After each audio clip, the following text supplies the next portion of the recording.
So we're going to have two speakers tonight. Like I said, Chris is going to start us off. He's going to be introducing emulsions and microemulsions, and then we'll stop and have a brief pause for questions. And then Luke is going to dive into advanced surfactant chemistry, microemulsions, and dewetting.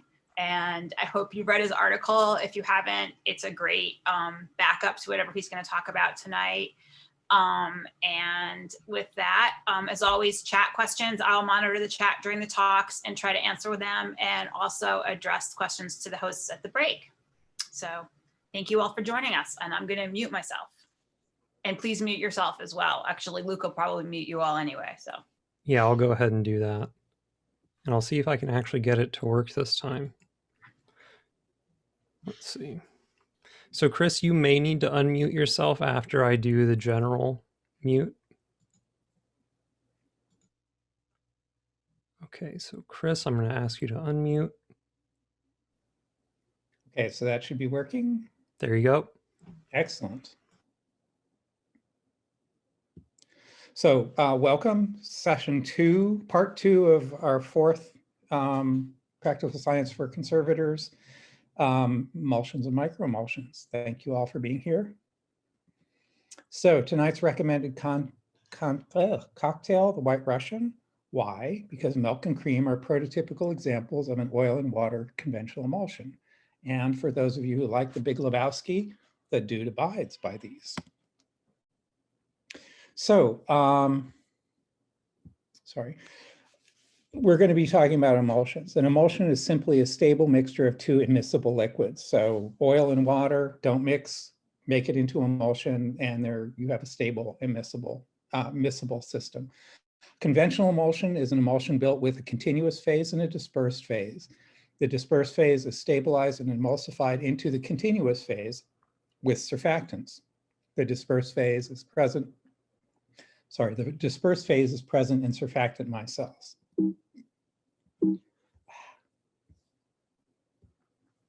A microemulsion, in contrast, is a clear, stable, isotropic liquid mixture of oil, water, and surfactant, frequently in combination with a co-surfactant. In contrast to an ordinary emulsion, a microemulsion forms upon simple mixing of the compounds and does not require the high shear conditions generally used in the formation of ordinary emulsions. So here's a diagram of particle sizes. We have a conventional emulsion, which under really beating on it really hard will get you to about 1,000 nanometers. A microemulsion, we're down to 10 to 200 nanometers. And then the micelle itself, without anything in the middle, is in the order of 2 to 5 nanometers. So what we have, the reason a microemulsion is clear is because that emulsion particle, the microemulsion particle, is smaller than the wavelength of light, and it doesn't scatter the light. So here's a conventional emulsion. This is a 90% mineral spirits, 9.5% water, 0.5% Triton, originally with X100. Now you can use one of the others. After about 5 minutes of shaking, you go from the two-phase to a nice creamy white, absolutely typical emulsion. This one is stable for years after it's finally mixed, and it's an emulsion. So making an emulsion is a matter of luck and art, and maybe some science, as we'll talk about. Generally, science is not particularly useful to predict the stability of an emulsion system in a general sense. It can be used to kind of explain why one is stable and why one isn't. But if you're just trying to sit down with a slide rule and pad of paper and figure out how to build an emulsion, you'll find that it's kind of lacking. One of the tricks to making a stable, instant working emulsion is to thicken the continuous phase. So we keep those droplets of the dispersed phase from recoalescing just by virtue of the viscosity of the continuous phase. And we can do that with a lot of systems, but what we really like are the polymeric stabilized emulsions. Pemulin TR2 is the greatest, and it can be made, you can use it to make oil and water emulsions, first time, every time. Pemulin TR2 is a polyacrylic acid with occasional alkyl groups attached to make virtual micelles. And so within that polymer molecule, there's carbopol-like material that requires you add a base to deprotonate and relax that molecule into water. And then those the alkyl groups make virtual micelles. So here's a nice little picture. And here's the polyacrylic acid backbone, and the little squiggly things are the hydrocarbon chains. So you can see here, we have essentially a virtual micelle. So we can build an emulsion, putting solvent into this micelle, virtual micelle, making a thickened aqueous phase and dispersing into that our solvent to make an emulsion. And this works first time, every time. It's fantastic. And here we're doing it with the MCP. We start out with our MCP components and the concentrated pemulin, which is, you start with 5% pemulin and add 2% pemulin, 5 grams of 2% pemulin, sorry. You think I didn't write this. 5 grams of 2% pemulin, and then 2 or 3 MCP components to make a total of 10 mils. Break that lump of pemulin up, stir it for a while, wait till you get a nice, smooth, consistent gel, which can be used then as a gelled aqueous system, or add solvent, stir some more, and you get a beautiful, creamy, white emulsion. The problem with pemulin is it is polyacrylic acid, so it has to be neutralized. Those acid groups have to be neutralized, and therefore you have to set its pH. So because it's a gel, it's very difficult to measure the pH. It'll clog up a normal pH meter. They do sell pH meters with special probes you can jab into the gel and will give you a pH reading. But I think much better is to use a pH indicator dye. And here I've compared my 7.5 tris buffer solution with what I had hoped would be a 7.5 pemulin solution. And you can see the colors don't match. So we have to do some adjustment to the pemulin. This is a slide from Luke, and this is after making an emulsion, checking the pH. And by adding the dye, you can see how the color ranges from different shades of pastel tones to indicate the pH of that emulsion. And that's a conventional emulsion again. To make a microemulsion, these are the microemulsions that were developed with the Dow Getty Tate program. This is a water and oil emulsion system. And we're going to use, let's see, microemulsions are measured out by weight, not by volume. So everything's very precise. You use your little drug dealer scale to, they're inexpensive and quite accurate, a boon for the drug dealing market. And here is a nice, beautiful microemulsion. So they can do the microemulsion phase diagrams on the MCP. So you start with begin a cleaning test, select emulsion, start a cleaning test, select work with microemulsion phase diagrams, and here's the screen you get. And I'm going to leave the PowerPoint and go to the MCP.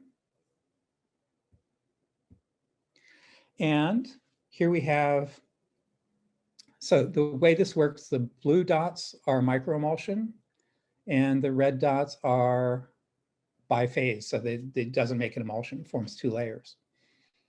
So if we look at 10% solvent and 90% aqueous, we have this, our little dot here.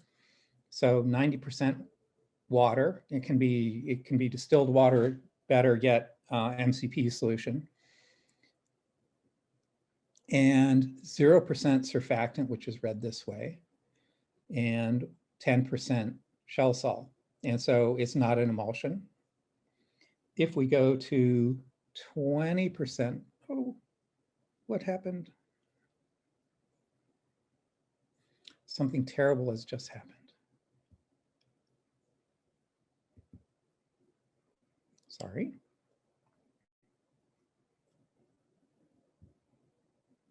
And here I was doing so well, I hope. Okay, if we go to 20% solvent and 50% water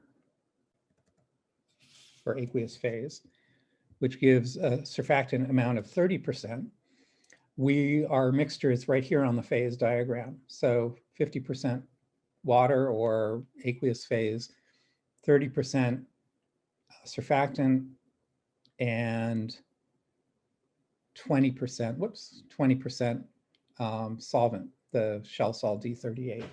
So our surfactant here is 65% NaDOS, sodium sulfonate, sodium sulfosuccinate, 32.5% shell salt D38, and 2.5% isopropanol. If we want to make one microemulsion that has very little surfactant, we can go to 50% solvent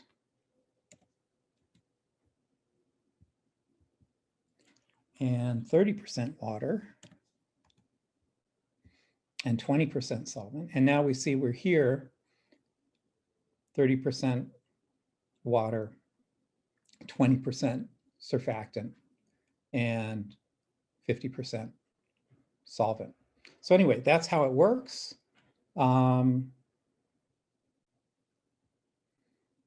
That's my bit for tonight. And if there are any questions, we can talk about that, or else I'll hand it over to Luke.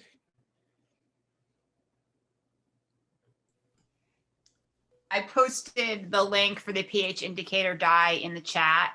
It's only $10 on Amazon. It's very easy to use. So I don't see any questions, but if anyone has one, please go ahead and chat it, or I think you may be able to unmute and ask it.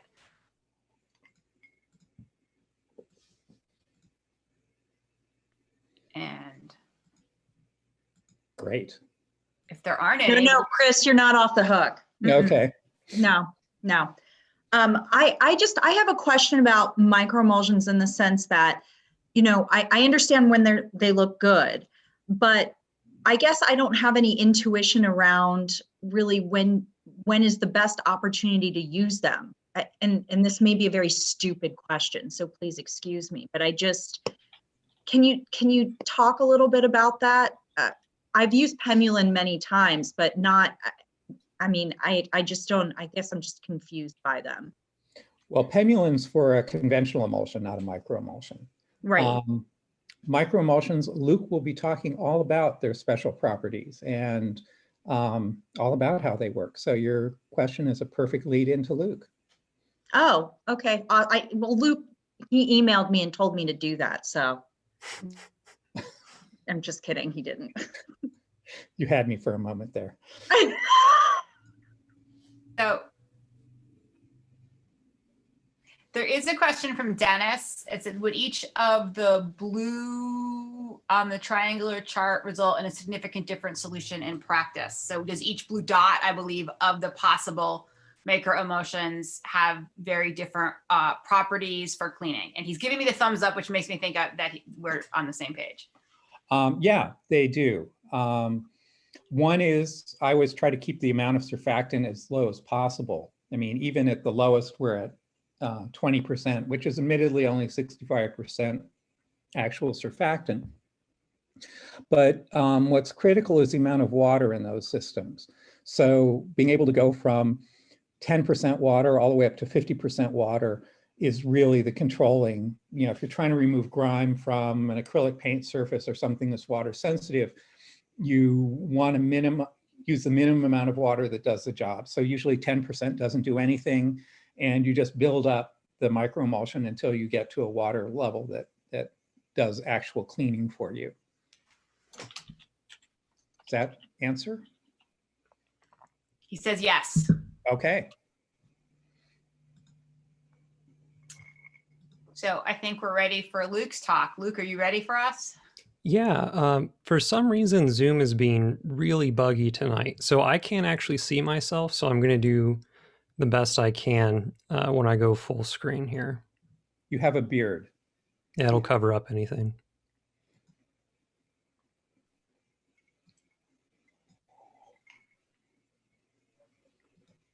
There's Bernie. Okay, can everybody see my screen? Can everybody see this all right? Yes. Yes. Okay, perfect. All right, so we are going to dig into the advanced chemistry of surfactants and microemulsions. And we have here someone who crashed one of Chris's MCP events. So just to kind of give us an idea of what we're going to get into, here's kind of a roadmap of where we're going. We're going to define what these systems are. We're going to look at their properties, how they interact, how to choose them for specific tasks. So, you know, what we were just talking about. And then we're going to develop some practical rules for designing these systems. And then we're going to look at how to use the MCP to do that. And we're also going to look at the phenomenon of dewetting and how we can use these microemulsions to dewet polymer coatings. And if you don't know what dewetting is, we'll define it, so don't worry about it. So there are several advantages of what are called nanostructured fluids, NSFs. And we'll get into the definition of those in just 1 minute. But the general advantages are that you get to bring water and solvent to the surface at the same time. And so you can do that with a regular emulsion, but there are some drawbacks to that. You know, it's usually a very viscous, thick mixture, and we're not utilizing all of the special properties that we get with a microemulsion.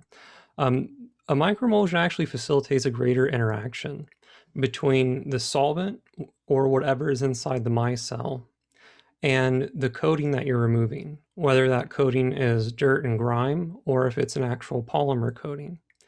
So the microemulsion actually gives you greater interaction between what you're removing and what you're cleaning with.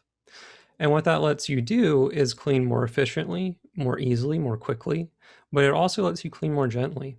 So you're not abrading the surface so heavily where you're not sure if you're actually just grinding away something with a swab or you're actually, removing it by dissolving it. These systems also use a lot less solvent than traditional solvent-based cleaning systems. So it's on the magnitude of 1 to 20% solvent compared to these other systems where you might be using 100% solvents.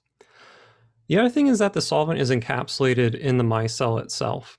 So that actually really reduces the volatility of the solvent, and it actually makes it safer for both you, the environment, and whoever is working around you, because the solvent is not just vaporizing straight into the air, it's actually encapsulated inside that micelle, or it's mixed with water, which makes a big difference. So while you're cleaning with these materials, traditionally, let's say you were removing a wax or something and you were using, an aliphatic hydrocarbon. As you're cleaning with that, if you're working on porous structures, as you're cleaning, you're dissolving wax, and you'll often be pushing some of that wax or whatever that material is into the pore system. Whereas with microemulsions, you're actually encapsulating that material and bringing it up away from the surface. So you're swelling the material, solubilizing it, and bringing it away from the surface. So it's not redepositing over the surface. And then last but not least, what we had just talked about, you can actually de-wet coatings. And you can do this with coatings that are cross-linked or not cross-linked. With cross-linked coatings, it's something called partial dewetting, and we'll get into that. But that's one of the biggest advantages of these systems. You can actually remove a totally cross-linked coating from an object, from a painting, without damaging the substrate. And you can get it to, in some cases, just float off of the surface. So there are several surfactants in the MCP that we can use for making microemulsions, nanostructured fluids, swollen micellar solutions. The one that I would recommend sticking with for right now is EcoSurf EH6. I did some calculations, and the EcoSurf EH6 10 times CMC that's currently in the MCP might actually be half of what it should be for a 10 times CMC reading or 10 times CMC measurement, but we'll get into that later when we get into the actual MCP. Triton X100 actually makes incredible microemulsions, but it has all of the drawbacks that we've talked about. If you're working in a setting where you're in a laboratory with a fume hood and you have proper waste disposal, you have proper PPE, there should be no problem using Triton X100 in those situations. Everywhere else, I would probably avoid it. There are also some amine surfactants, and we mentioned this one last time, and it's DDAO. And that's a surfactant that has been used for making microemulsions in application in areas where you have unstable temperature, so exterior environments. This one was actually developed, DDAO, this first one that we're going to talk about later, was developed for cleaning a wall painting in Mexico.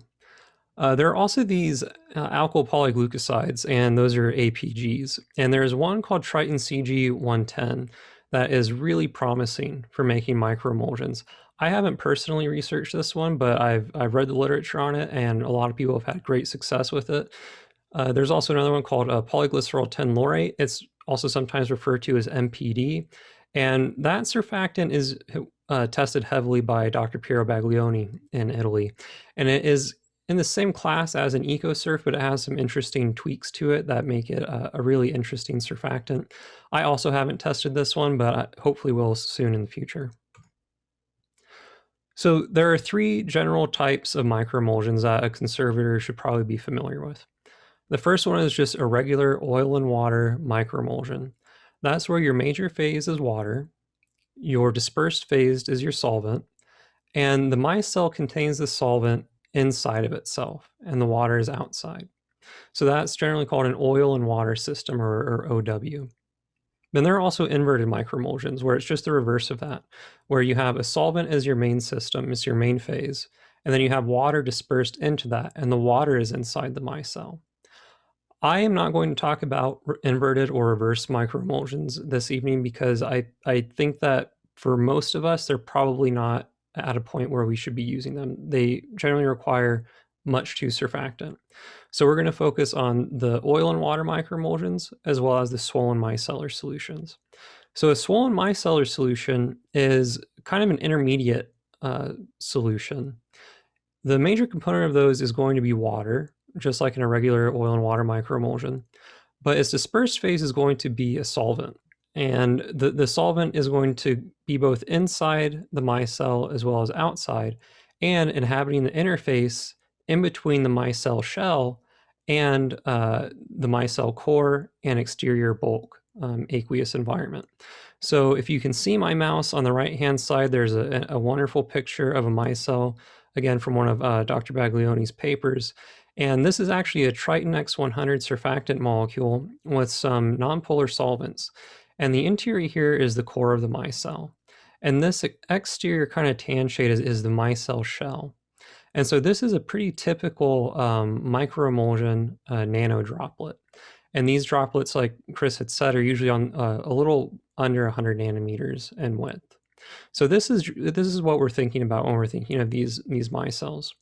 And with a swollen micellar solution, you actually have the solvent going in and out of this boundary between the exterior of this micelle and then the bulk aqueous phase.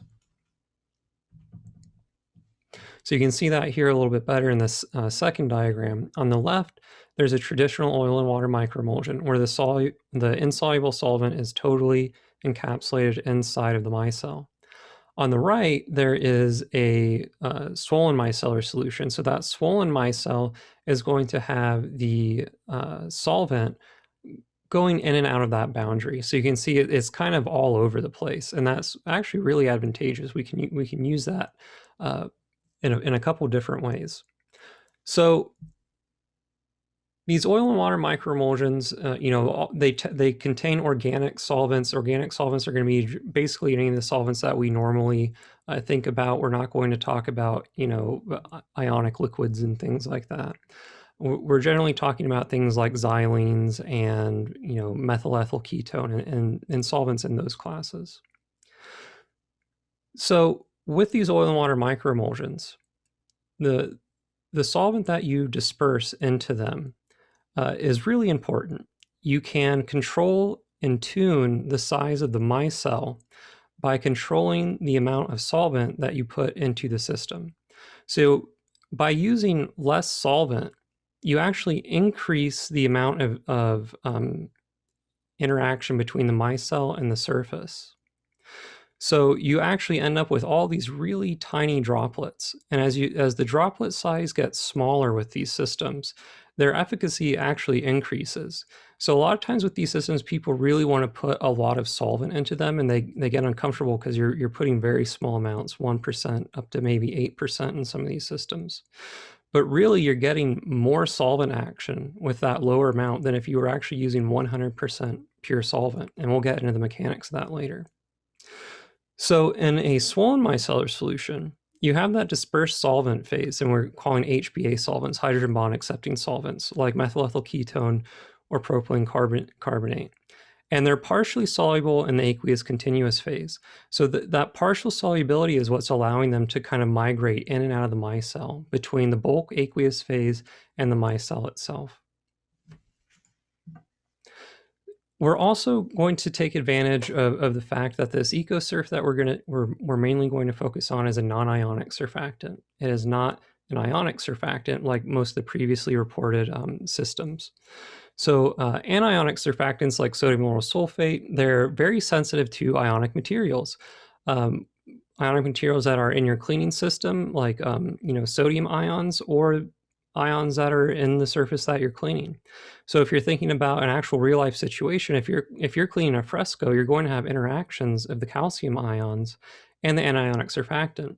And if you have too much surfactant in your system, we had hinted at this in the last session, you can actually form these insoluble soaps that are combinations of that anionic surfactant as well as the metal cation. So you can actually create these residues that are going to eventually probably look like white dots in the surface, whether you see them when the surface is saturated or when it dries. So they can have some really serious drawbacks when you're working with them. So the non-ionics have a few advantages over these traditional ionic systems. So they're not affected by ionic materials like salts to a great extent. They're more compatible with the buffers and chelators that are in the MCP. You don't have to make any special arrangements when you're working with these. You don't have to make any special considerations to use a non-ionic surfactant in an aqueous MCP solution. The non-ionic surfactants also more easily self-assemble within the micelles and at interfaces. And that's really important because it reduces the total energy cost that the surfactant molecule actually has when it's forming micelles. So it actually forms micelles more easily. And they actually, in a lot of cases, form a more flexible monolayer, a more flexible surfactant layer around the micelle. One final really interesting advantage of non-ionic surfactants, just due to their particular structure, is that they've been shown in study after study to more effectively solubilize triglycerides, so the backbones of both oils, so traditional oils, and alkyd coatings, so talking about traditional and modern materials. So whether it's a contaminant in the surface or a component of a film on a surface, they do a really good job of solubilizing those materials and removing them from the surface. And the previously supported NSF systems, they require something called a co-surfactant. The non-ionics that we were just talking about don't require co-surfactants, so they're simpler to use. The newer non-ionic systems that we'll talk about, they're going to utilize MEK or propylene carbonate. So those are kind of the two major solvents that we're going to talk about. The propylene carbonate is one that's generally not so well known here. Nina actually found a link to a place where you can buy it if you're a private conservator. They'll ship it right to your house. The link is right here. I'm sure she could probably drop it in the chat. But propylene carbonate is a really interesting material. And if you're interested in microemulsions, it would be worth getting a pint to experiment with. But if you don't want to, the MEK definitely gets the job done. One really nice advantage of both MEK and propylene carbonate is their water solubility. They both have about a 20% water solubility, so you can add that 20% of the solvent into your system without worrying about phase separation. So you can add that in there, and you're not going to have to worry about putting a ton of surfactant into your system to get it to form a microemulsion. So we kind of have a general idea of what we're looking at now for these systems. We have a general picture of what the micelle is, the solvents, and what the surfactants are. So how do they actually work? How do they actually clean objects? And this is a very intense, complicated topic. I've been thinking about it for 3 years now, and I still don't get a lot of parts of this. It's an extremely difficult subject. Generally, when you're thinking about microemulsions, the cleaning effect is actually directly related to the droplet size, which is why Chris talks about the clarity of a solution so much. If the solution is optically clear, that means that your micelles are below 100 nanometers, or it generally means that most of the time. So if you have a solution with droplets that are below 100 nanometers, you actually have an extremely high surface area inside of your solution. So inside that little container I have right there, there's actually a huge amount of surface area and potential and kinetic energy that's just hanging out in that vial that's ready to go. The mechanics, so when we talk about mechanics, we're talking about just literal quantum mechanics, the dynamics, the kinetics involved in this. Of these the microemulsion droplets are such that you can actually get away with using less solvent to do more than with a traditional system. So they do this by creating these holes or cavities inside either the dirt layer or the polymer film layer. And that's due to the droplet size. And so that's kind of the overview. And we're going to dig into this because you kind of have to understand all the pieces simultaneously. So it doesn't really make sense until we get to the end of the presentation, unfortunately. But to start with, we're going to think about really small droplet size. And we're going to think about how a small droplet can fit inside of a small space more easily and dissolve something.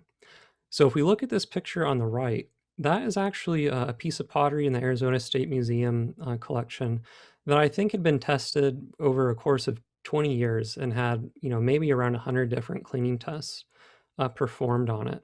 And essentially nothing was found to work. The soot layer was thought to be practically insoluble. It was deposited on there from a house fire. I developed a microemulsion that instantly ripped all of that dirt right off of the surface.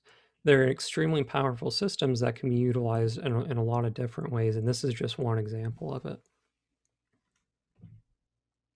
So on the left, we have the difference between a unstable emulsion, a stable regular emulsion like Chris talked about, and on the right, a microemulsion.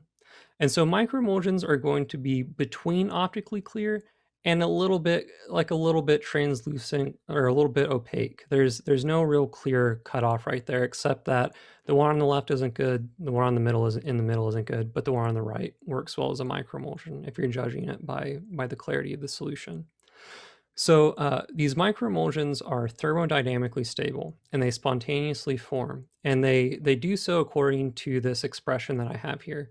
And this is kind of how you can quantitatively design these systems. We don't need to get too much into this because this gets pretty deep into calculus pretty quickly. But we're looking at the Gibbs free energy. If we all took general chemistry, we should be familiar with delta G. That's Gibbs free energy. If the Gibbs free energy of a system is negative, that means that, or the resulting configuration is negative, then the system will drive towards that state spontaneously. And that's what we want to happen within these solutions. So if we look at this, we see delta G, that's the change in the surface free energy. Gamma is the interfacial tension, that's this weird looking symbol. That's the interfacial tension. Delta A is the change in the surface area, T is the temperature, and S is the entropy of mixing. So if we look at this, the delta G has to be negative if we want a thermodynamically stable system to form. The interfacial tension, which is represented by gamma, has to be really low for these systems. So surfactants do a really good job of making interfacial tension really low. The increase in the surface area is due to the formation of the droplets. And so you have this massive increase of surface area inside of your solution because those droplets are forming. The change of in entropy of mixing is really complex, and I don't think we're going to get into it, but the change of entropy in mixing has to be larger than the product of the sum of gamma times delta A, basically. So the change in temperature and entropy has to be larger than the product of the surface tension difference and the surface area difference. So on the right are some regular figures of a normal oil and water interfacial tension. So between something like water and, hexane, something like that. It's on a scale of 50 millinewtons per meter. While the solvent is being dispersed into a solution, so if you have an aqueous system with surfactant in it and you're dispersing your solvent into it, as you're doing that, the surface area increases by a factor of 10 to the 4 or 10 to the 5.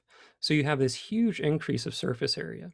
So the interfacial tension has to drop really low, below 0.01 millinewtons per meter. The non-ionic surfactants that we were just talking about are actually, some of them, able to reduce interfacial tension to 0.0001 millinewtons. So it's well within the zone that we need to bring the total resulting energy of the system between 1 and 10 millinewtons so that we can have a nice thermodynamically stable system. If you don't understand that, we can talk about that. If you have taken a lot of calculus, it probably sounds pretty easy to you. But if we need to go over equations, I'm happy to do that.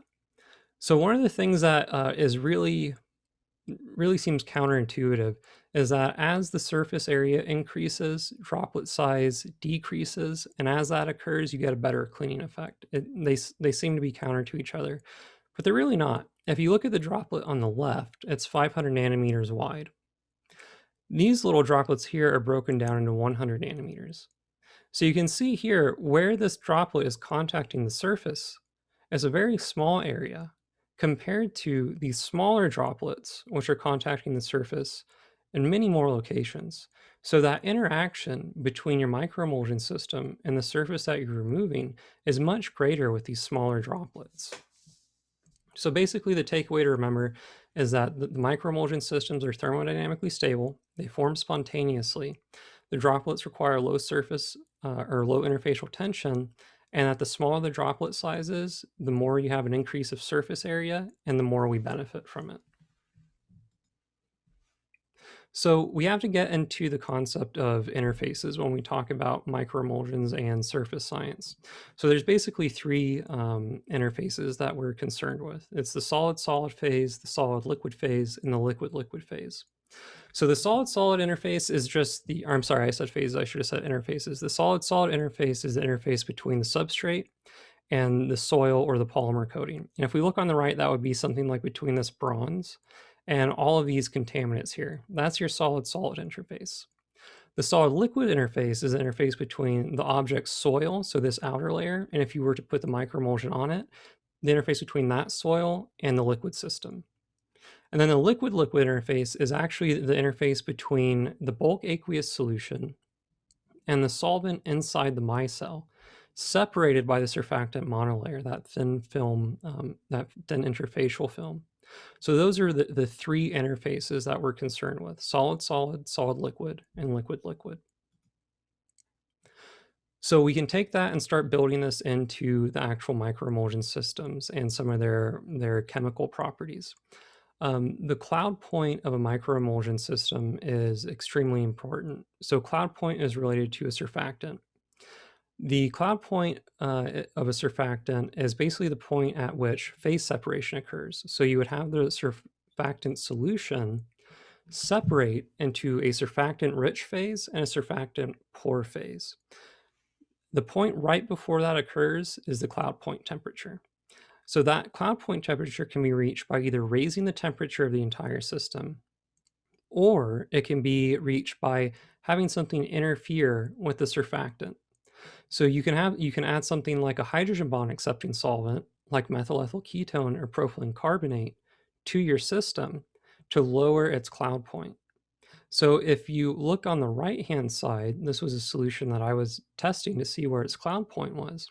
That solution is right at its cloud point, and you can see kind of how milky and hazy it is. So that was where I was testing to see at what point is this going to phase separate. And then right after this point, I poured a little bit of water into it, and it went right back to being an optically clear solution, which I used to clean this. But so the solvent-induced lowering of TCs, it occurs by increasing the ratio of the polar solvent phase, like the MEK or the propylene carbonate, to the aqueous continuous phase. So the MEK, it does this because it's a strong hydrogen bond acceptor, and it interferes with the interaction between the water and the polar head of the surfactant.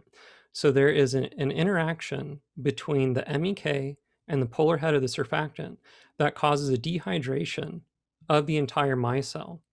So that actually brings its system closer to it, that brings the entire system's cloud point temperature closer to room temperature. And when you do that, it actually enables you to do several different things. The drop of surfactant TC by the addition of the MEK or the propylene carbonate, it usually brings it down by about 10 degrees Celsius or so. EcoSurf's cloud point temperature is about 40 degrees Celsius. So when you add that to it, its resultant TC is about 30 degrees Celsius. So why does any of this matter? As you get closer to the system's cloud point temperature, the detergency of the entire system increases, and you get a much more enhanced cleaning effect as you approach that cloud point temperature. So right before that cloud point temperature, you're actually getting maximum detergency with your entire solution. So if you look here on the right, you can see this cleaning test. This is another surfactant system that consisted of benzyl alcohol and Gamsol at a pretty high pH, and it was used to remove another really stubborn soot layer on this pottery.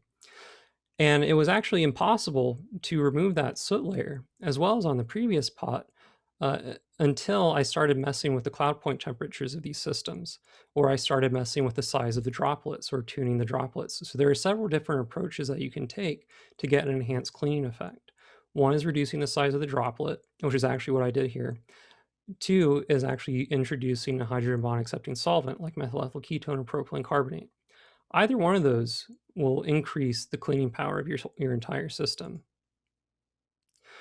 So the detergency that we're talking about, the actual definition of detergency is its effectiveness in separating the soiling material from a substrate as a function of the concentration. And so when we think about detergency with soil and polymer coatings, we're thinking about rolling up, emulsifying, and solubilizing all of those soils or polymer coatings. So this detergency, it increases as the surfactant gets closer to its cloud point temperature, and the maximum detergency occurs right before that phase separation. So by doing this, we can actually also use less surfactant in these systems. So instead of using 10 times the critical micelle concentration, you could use 2 to 5 times the critical micelle concentration, which actually helps a lot with clearance, especially on sensitive surfaces. So you get more cleaning bang for your buck, basically. And then here's Dr. Odegaard and myself doing that with this bell, applying a microemulsion system that had been uploaded into some xanthan gum. So here's kind of what this looks like as you introduce an HBA solvent to a microemulsion system. On the left, we have kind of your traditional spherical micelle. You have the surfactant adsorbed onto the polymer film, and then you have the surfactant forming this micelle. And you can see here it's a nice circle. You add the HBA solvent, and something interesting happens. The surfactant polar head groups, they dehydrate, and as they do, they shrink in on themselves. And as they shrink on themselves, you actually create this prolate spheroid shape. It looks kind of like a football. And what that does is actually increases the interfacial contact between your micelle and your substrate. So you actually get even more cleaning power by modifying the entire shape of the micelle. The other interesting thing about adding methyl ethyl ketone or propylene carbonate to these systems is that because it's floating around freely in the system, it's also softening and swelling the polymer film while it's on the surface. So this prolate spheroid micelle can easily start to attack that slightly swelled surface, whether it's a polymer film or a soil. So a lot of this research was done by Dr. Baglioni and his group in Italy, and he looked at this as two distinct processes as far as detergency goes. You have a swelling and partial detachment of a coating or a soil, and you have then the removal of the coating by the detergency or a dewetting mechanism. Detergency is for soils, dewetting is for coatings. And on the right, you can kind of see what that looks like, where you have a micelle approaching a surface, you have an interaction between the two, and then the micelle leaves and it takes some of that coating with it. So Hey, Luke, yes. I'm just gonna interrupt you for a second, and I think now would be a good time to just pause for a second, ask if there's any questions, kind of review, and then dive into this new topic, if that's okay with you. Yeah, of course. So this slide is actually kind of the end of the detergency portion. Okay. So Do you want to do this slide and then pause? Yeah, I think that would be great. Okay. Thank you Sorry for to stopping interrupt. me. Yeah. Okay. I was just I'm overwhelmed with material, and I'm sure everyone else needs just a moment to process. We said advanced and we meant advanced. This is difficult stuff, and I understand it's hard to process all of it. So basically, we can see that if we're boosting the detergency ability of the system, we're going to basically improve the polymer removal, improve the soil removal from the surface. And that's basically, the long and short of detergency. And we can do that by adding the solvent and lowering the cloud point temperature.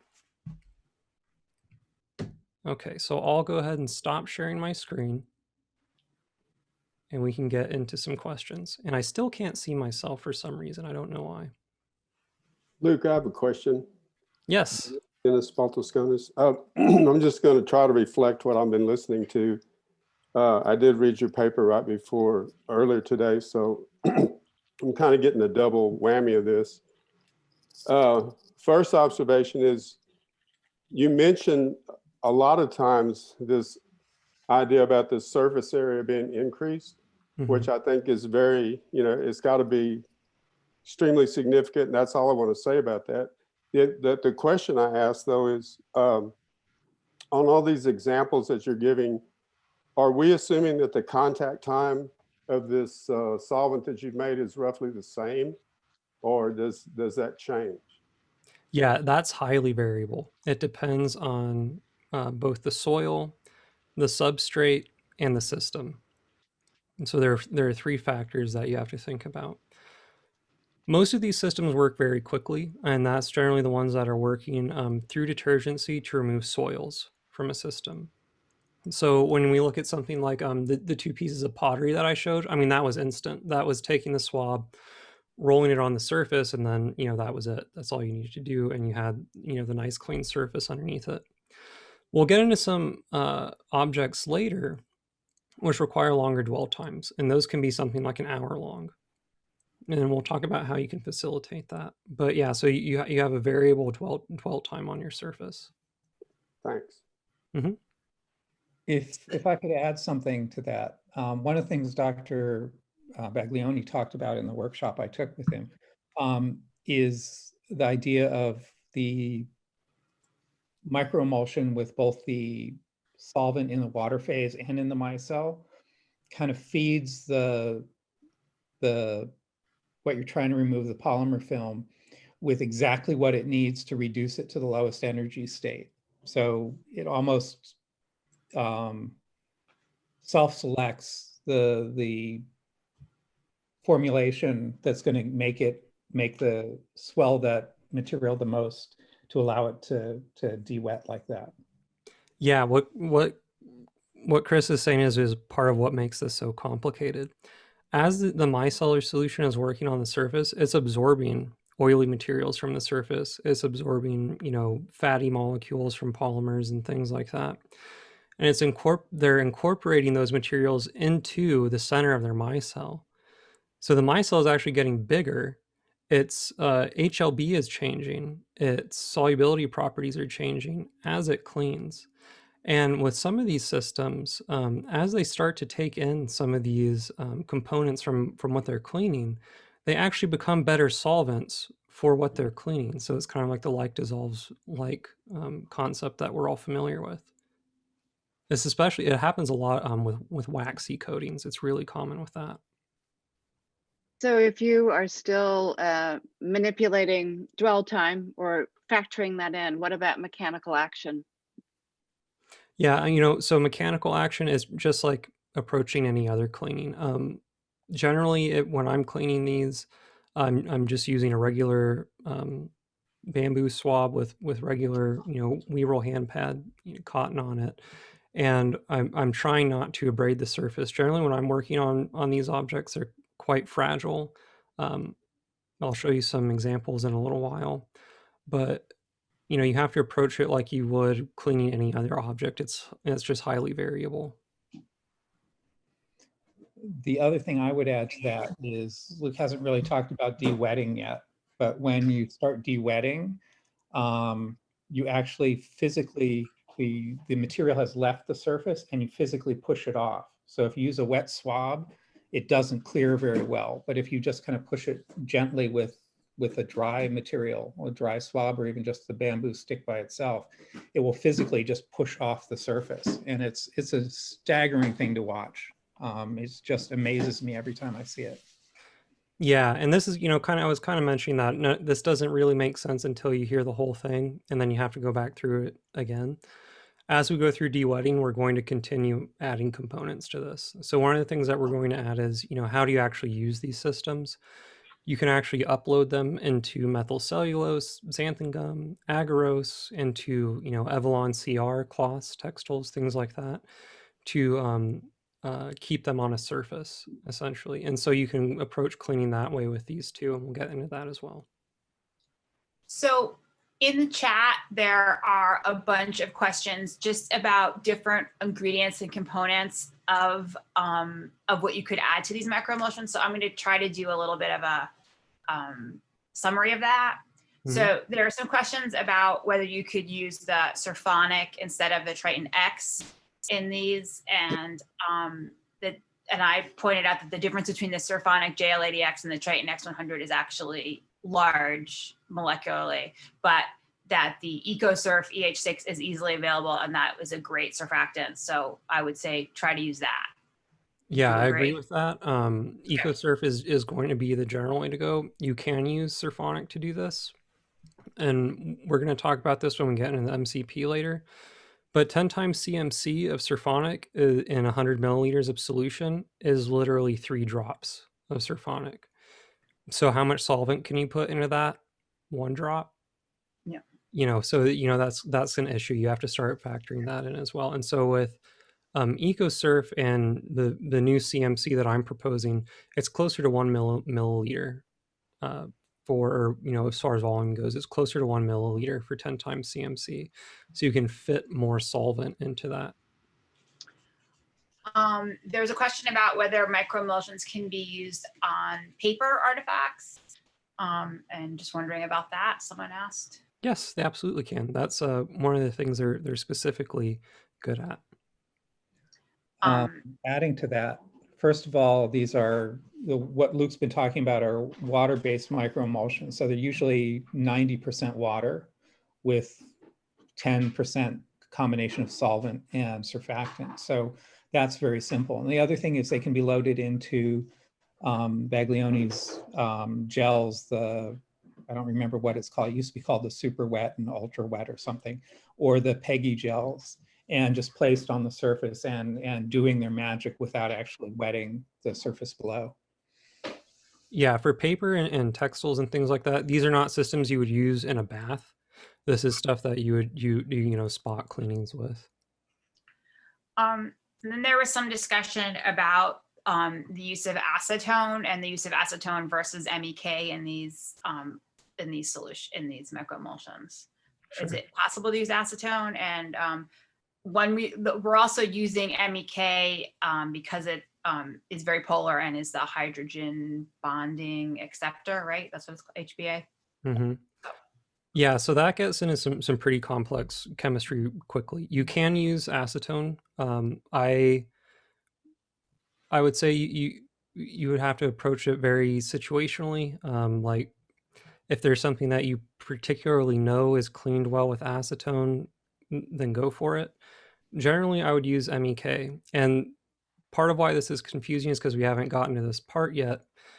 But you actually generally pick a solvent that isn't a solvent for the thing you're trying to remove. And that's one of the most counterintuitive things about this. You're generally picking a solvent that will swell a coating, but is not something that is an excellent solvent for a coating. For example, if you had a coating that would purely dissolve in acetone, it would be an awful choice for a microemulsion. So you're actually swelling these materials and removing them from the surface. You're not necessarily dissolving them. The other thing to mention is that acetone is freely soluble in water, so you don't get that two-phase effect. While MEK is the 20% solubility, so you get the MEK going into the micelle and being partially dissolved in the aqueous phase. Yeah, so if we want to get into the difference between acetone and MEK, one thing is that the carbon is a little more partially negative on the MEK than the acetone, so it works a little better as a hydrogen bond acceptor. It has a lower or a slower evaporation rate, so it will hang around and not evaporate out of your solution as quickly instead of a swollen micellar solution. And MEK also has I always forget if it's either a dipolar moment or if it's, I think MEK has a stronger dipole moment, not a dielectric constant. Acetone has a higher dielectric constant. But MEK has a higher dipole moment, which again tells us that its oxygen is more attractive to those head groups in the surfactant. Sorry, I'm chatting an answer. There's a question about paintings with a stubborn surface dirt that came from a collection close to the ocean, something that I deal with all the time too. And surmise that sea salt aerosol is attracted in the dirt. Would ionic surfactants in this case be more effective than non-ionic surfactants? It depends on what you mean by effective, but I would go with a non-ionic unless you know exactly what type of cation content you have in there. So I would just generally use a non-ionic surfactant. I don't think you would get much extra cleaning from the anionic surfactant. One of the other things that we're going to look at is that these systems also work really well with all of the chelators that are in the MCP. So you can throw in a chelator that would normally attack that kind of stuff, like a citric acid or EDTA.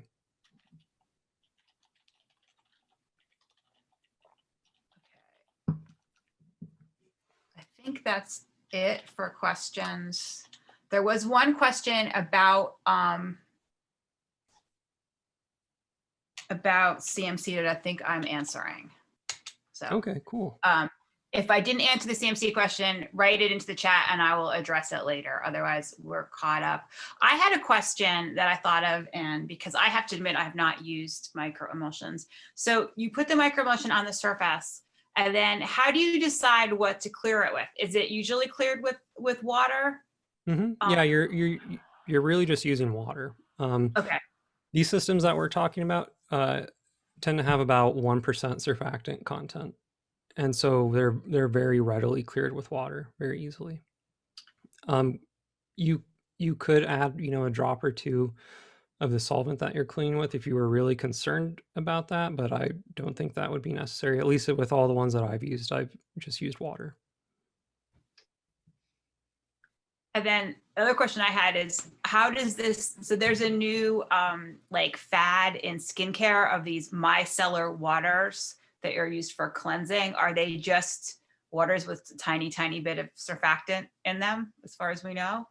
Yes. Yeah, and I've seen some really gross stuff with those where some bacteria get in them and they grow these huge bacteria chains because of that surfactant.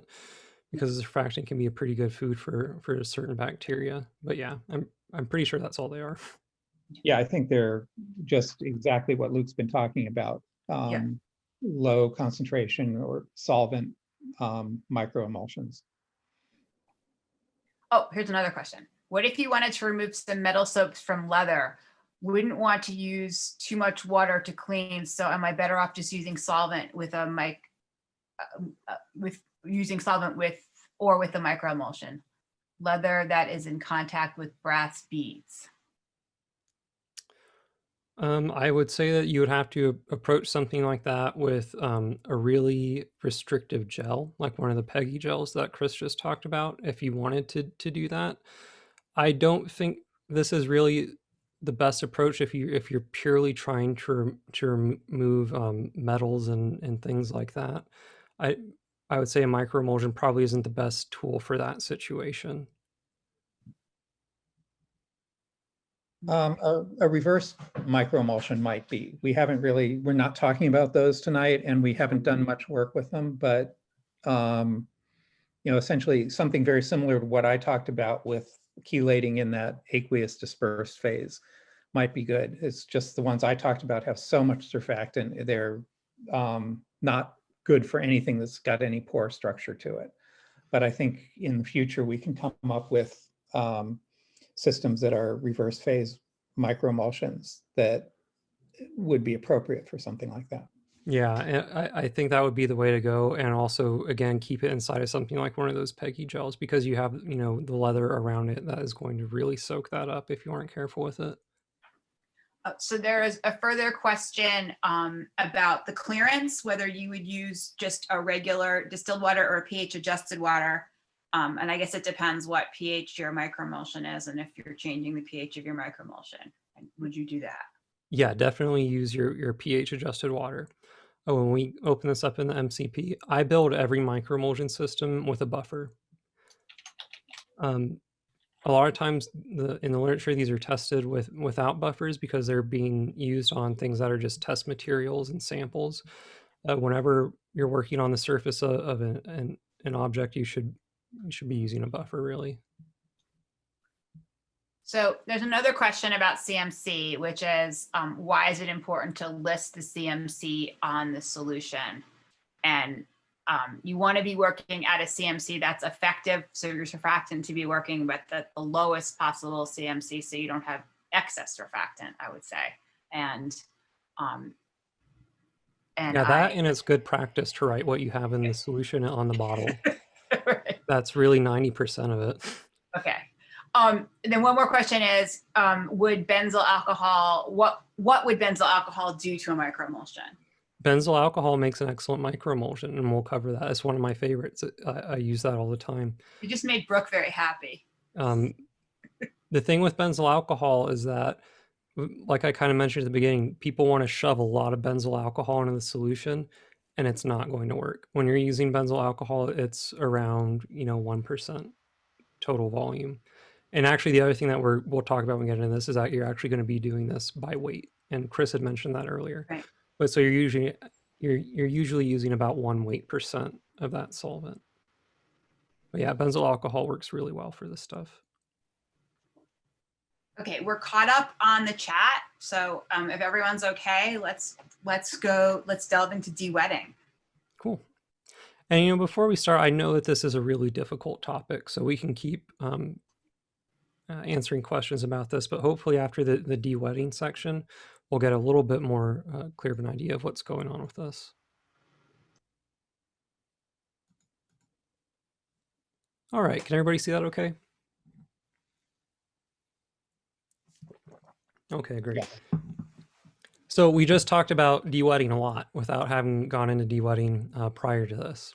So dewetting is one of the most complex phenomenon that we can possibly deal with in conservation. It's very poorly understood, but we can use experimental observations, and we can control the dewetting process with the knowledge we have now, and we'll get into that. So dewetting occurs when a film spontaneously folds in on itself and rolls away from a surface.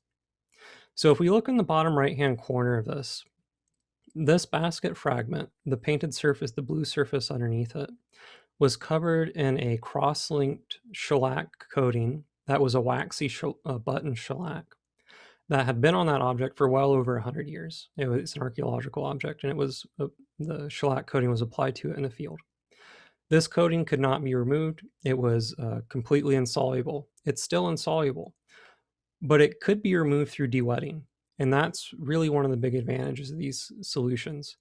So I was able to apply a microemulsion solution to the surface, dewet the coating, and have the the shellac separate in these big flakes off of the surface. And then I could just take either, a scalpel and just put the scalpel tip underneath and just lift the flakes straight off. So that's kind of what dewetting looks like. So people often get dewetting and detergency confused because these two different things are working simultaneously in these systems. So one thing to make clear is that detergency, it contributes to dewetting. It helps these systems dewet because it absorbs things from the layer you're trying to remove.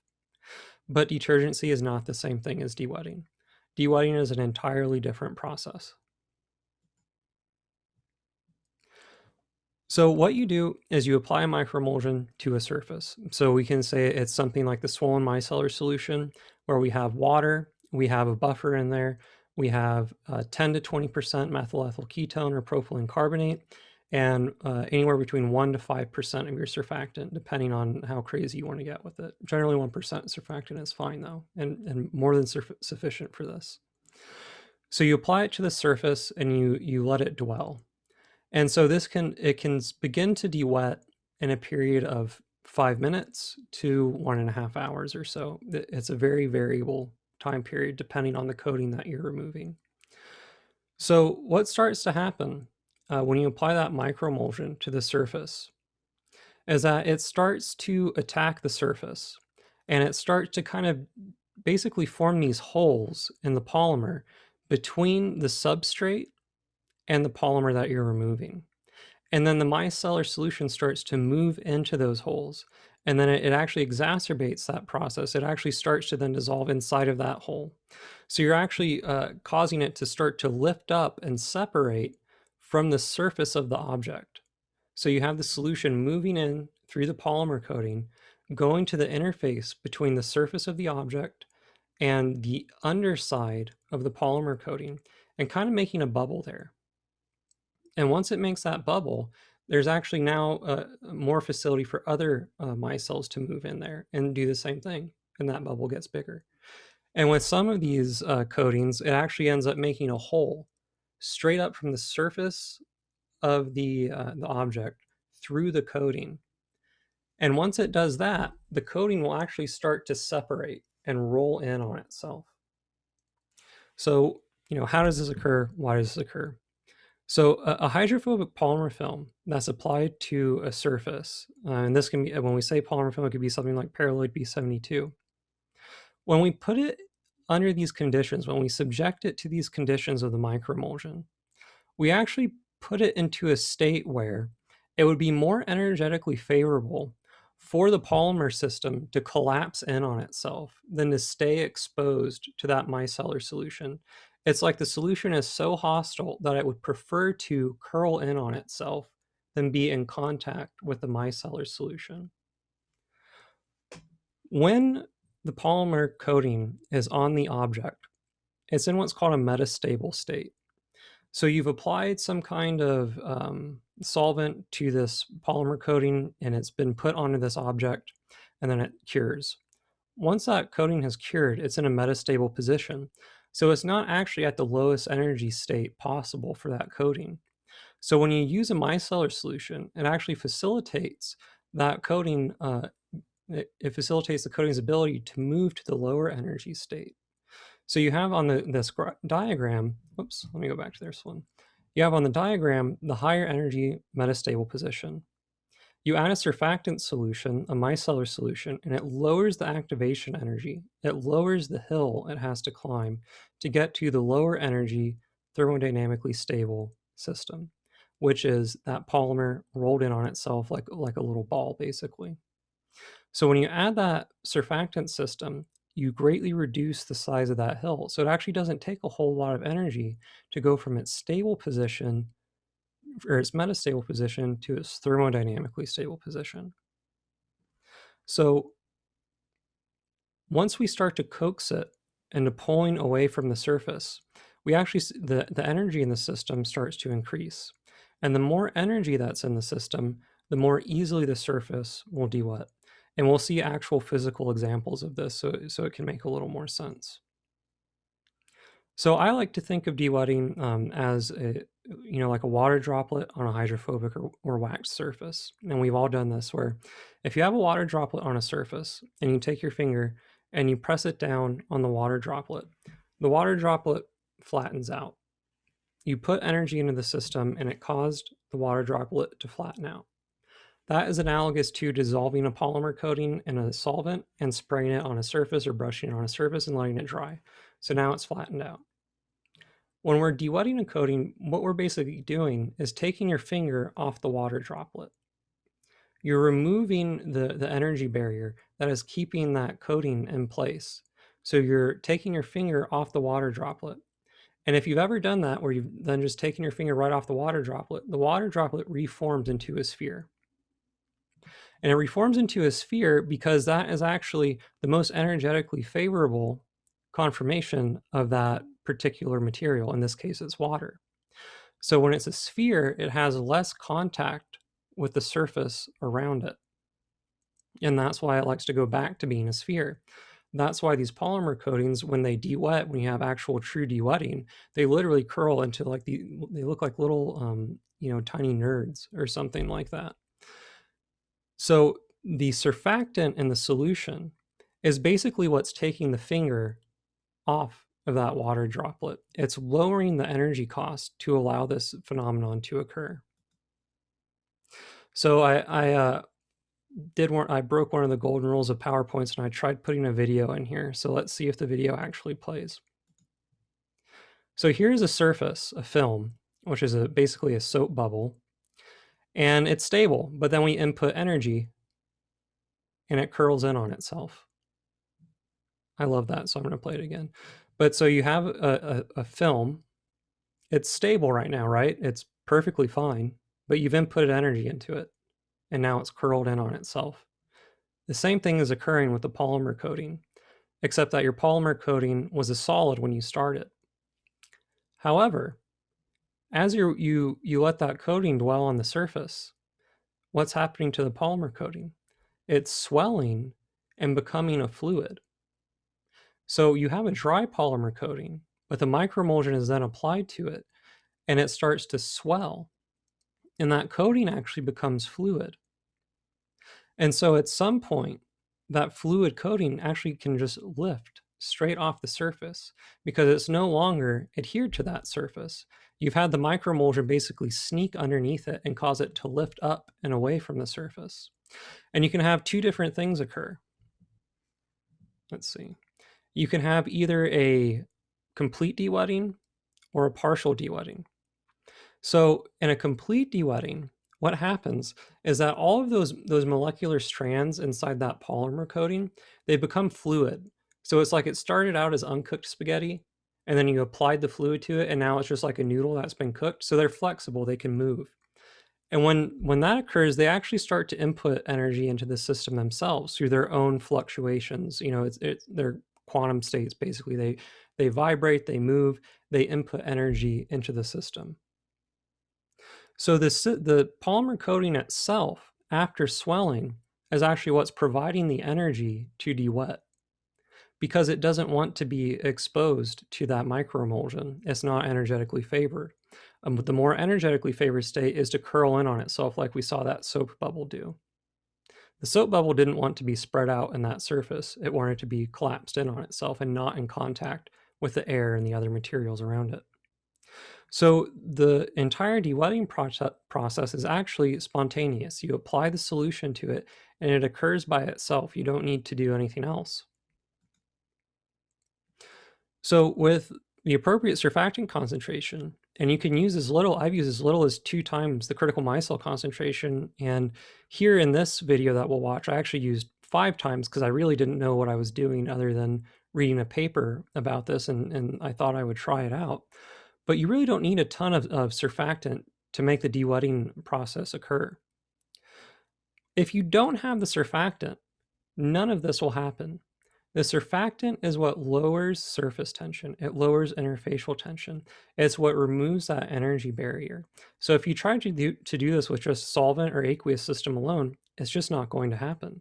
there's too much of an energy difference and an energy barrier between the metastable state and the thermodynamically stable state of the polymer coating. So this is one of two things. So there's complete dewetting, which pretty much never occurs in our situation. That really only occurs in, laboratory conditions most of the time.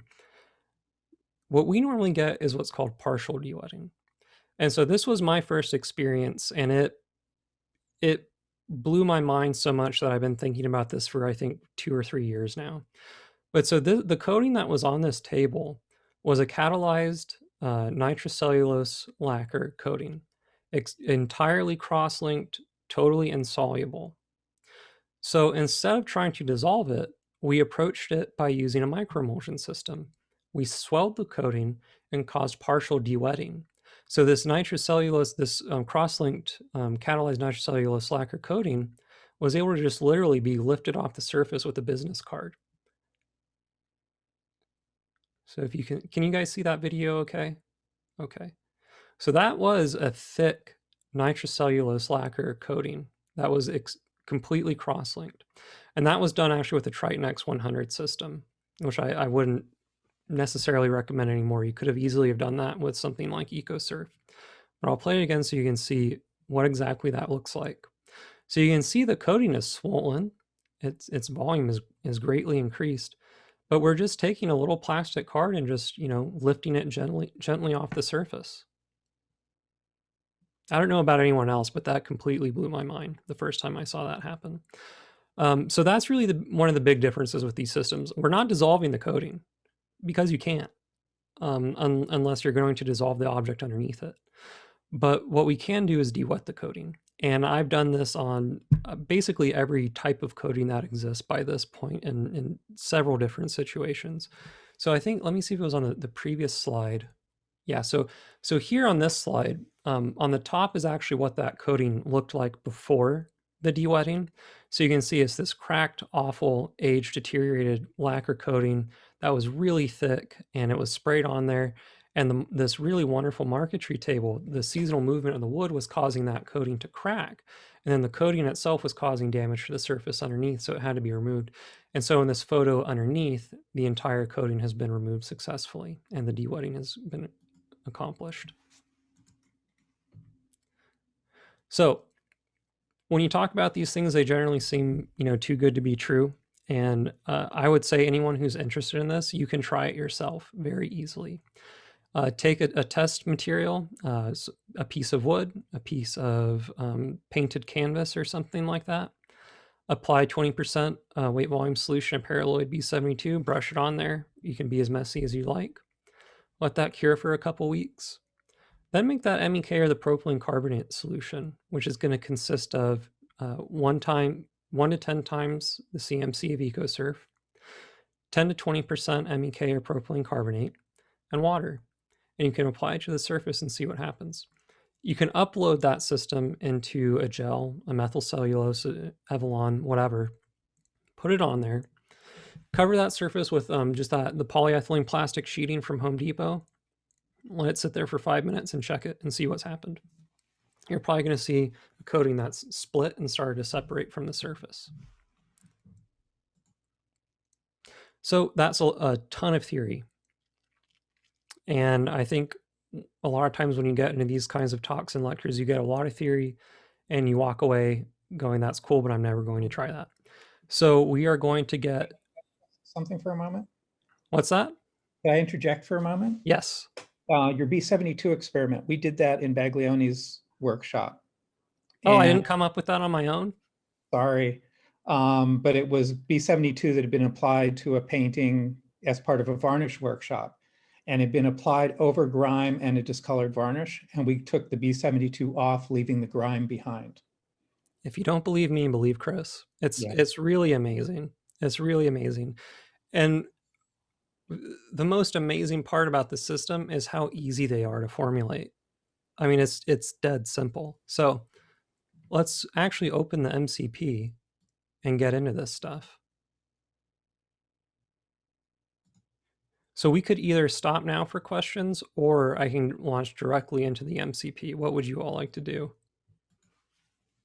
Chris, you're consensus from the group. So if you wanted to stop for questions, give me the thumbs up or say yes in the chat. Or if you want to, Brooke wants to ask a question. Anybody else want to ask a question?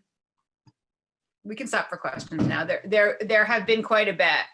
No, I don't want to ask. I don't want to question. These are good questions. You want to go through the MCP? Do people want to? No, I want questions. Okay.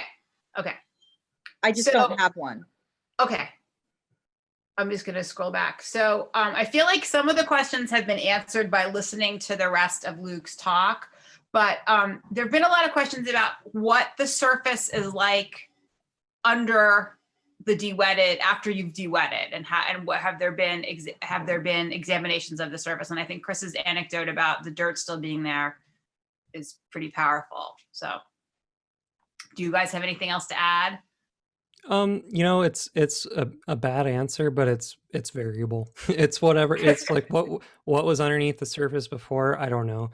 I've dealt with stuff where there was, you know, a 16th inch of grime and dirt caked on before 10 different coatings were applied to it. And I've used these systems to remove all of it simultaneously. It really just depends on what's going on. Has there been any use of this for removing things like wax resin linings? Yes. It's written about in one of Baglioni's papers. And then someone asked about whether it can be used for polyurethane. I would say yes. Yes. Absolutely. Going back to the wax resin lining, the fly in that ointment is these are water-based. So you run the risk of wetting, not de-wetting, but actually water wetting the canvas and running the risk of loosening ground layers, that sort of thing. But other than that, they work amazingly well to take the wax off. Yeah, and that's why Baglioni really pushes those PEGI gels and gels like that, because they really restrict the fluid to the gel, so it's not going into the areas you don't want it to go into. So using the cooked spaghetti analogy, is the dewetting process more difficult with long hydrocarbon change, such as with methacrylate coatings, than with shorter low molecular weight resins? That's an awesome question. It makes no difference.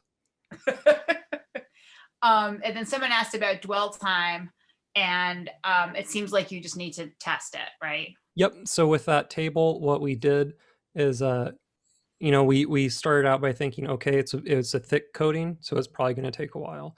So we came back after half an hour, checked it, wasn't ready. Came back after half an hour, checked it, it wasn't ready. Came back after another half hour, it was floating off the surface, so it was time to take it off.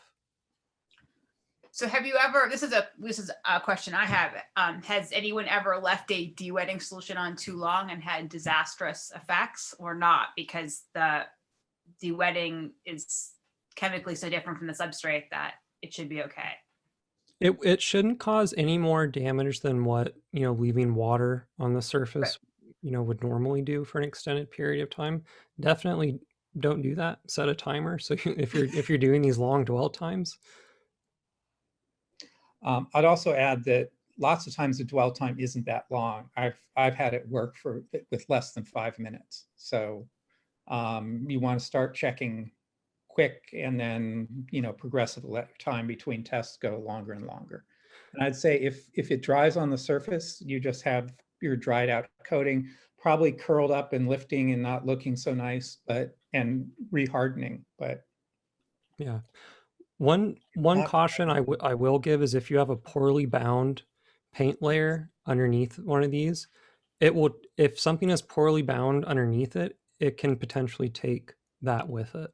So you could potentially be removing paint or something from a surface using this technique, because sometimes that material just incorporates and melts into the coating from the underside.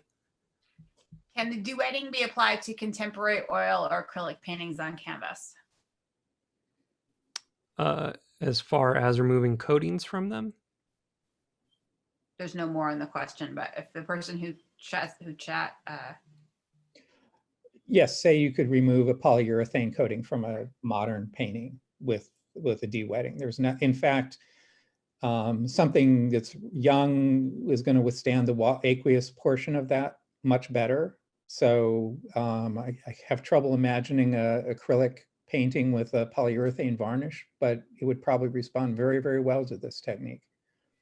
The other nice part, if you're working especially with a lot of acrylics, there's very little surfactant and very little solvent involved with these systems, so you have much less potential for insanely negative interactions. What about gilded surfaces? Go ahead, Chris. Well, that's a can of worms. So it depends. Is it a water gilded surface or is it oil gilding? What's going on? Just depends. You could definitely do it. It works fine especially for cleaning a gilded surface. Loaded into like a xanthan gum or methyl cellulose or something like that. It works really nicely. So first and clarify that they're talking about water gilded surfaces. So you need to make sure that you hadn't, Chris is shaking his head. Yeah, so I would, It's ahead. water-based, so Yeah. that's not going to work so well. Yeah, so if you have a water gilded surface, if you wanted to use a system like that, you would have to use one of those chemically retentive gels. Again, they're the chemically, covalently bonded gels that hold water really well. And even then it's probably not worth tackling water gilding that way. So we're caught up in the chat questions. I think we should, because it's getting late, I think we should delve into the MCP. Sure. And the MCP portion of this shouldn't take too long because these are really easy to make. All right, can everybody see this okay? Yes. Okay, great. So my modular cleaning program is kind of a Frankenstein's monster situation where I have this heavily modified. So I'm going to make a video to show you how to set the settings the way I have them if you want to make microemulsions. So like with any of these, we're going to start by starting a cleaning test, then clicking yes, but modify. And I'm just going to make all of these at pH 8.5 because that's where I tend to work most often, but you can use whatever pH you would like. So I'm going to start by adding, a chelator if I want to the system. I can put EDTA in there and I can add a surfactant. And so immediately EcoSurf EH6 is selected. So if I want to make a traditional oil and water microemulsion, I have everything I need right here as far as the aqueous phase is concerned, right? Because I have my water, my buffer, my chelator, which you don't necessarily have to have the chelator in there for anything. It's just if you want it. And then the EcoSurf surfactant. I can click add a co-solvent. And with these systems, I generally want to start out by adding 1% of the solvent system. Can you guys see the window that comes up when I click on co-solvent? Okay, great. Sometimes it doesn't show it. So I would start out with this by putting about 1% benzyl alcohol into this solution for a benzyl alcohol-based microemulsion. So we'll pretend it did a good job cleaning. And then we cleared our surface with pH 8.5 water. And if we look up here, we have all of our ingredients. And we see the EcoSurf, I went in and I changed its critical micelle concentration to the one that I calculated. So when we look at this recipe for 100 milliliters, my amount of EcoSurf is double what you would get. So a rule of thumb that you could use if you wanted for EcoSurf and you didn't want to go through the trouble of changing this in your program is for every 100 milliliters of water in your system, you have about 0.9 grams of EcoSurf, or between 0.9 and 1 grams of EcoSurf. When you're formulating these systems, you go through and you make your aqueous phase the way you normally would. So I would start with water. I would mix my buffer in. I would mix my EDTA in. I would add my sodium hydroxide. I would adjust the pH, and then I would add the EcoSurf to it. At that point, I would take my magnetic stirrer and turn it down pretty low, so it's pretty slow. And from that point with the benzyl alcohol, 1% benzyl alcohol, 1 milliliter benzyl alcohol is about 25 drops. So as the stir bar is slowly stirring, I would add the benzyl alcohol dropwise into the solution. And I like to think of it as the benzyl alcohol drop goes into the solution, the surfactant starts to surround it and encapsulate it. I don't just dump the solvent in. So I add it dropwise, and it's not a super slow dropwise process. You know, it takes a few seconds, but I add in the benzyl alcohol dropwise. And that's it. That's literally the entire process for making a benzyl alcohol-based microemulsion. That's an oil and water microemulsion, 1% surfactant content, and about 1% benzyl alcohol content. You can use more or less benzyl alcohol. I would start by adding about 0.5 milliliters, and then since we're adding it dropwise, add it until it starts to look like the opacity is starting to change, because this will also be influenced by your local temperature. So you'll start to add that benzyl alcohol in dropwise, and maybe you won't add a full milliliter, but that doesn't matter, because really we're going for the nano-sized droplets, and we're getting a little bit of aromaticity from the benzyl alcohol, and it's a little bit, you know, less polar than water. And that's it. That's how you make a benzyl alcohol-based microemulsion.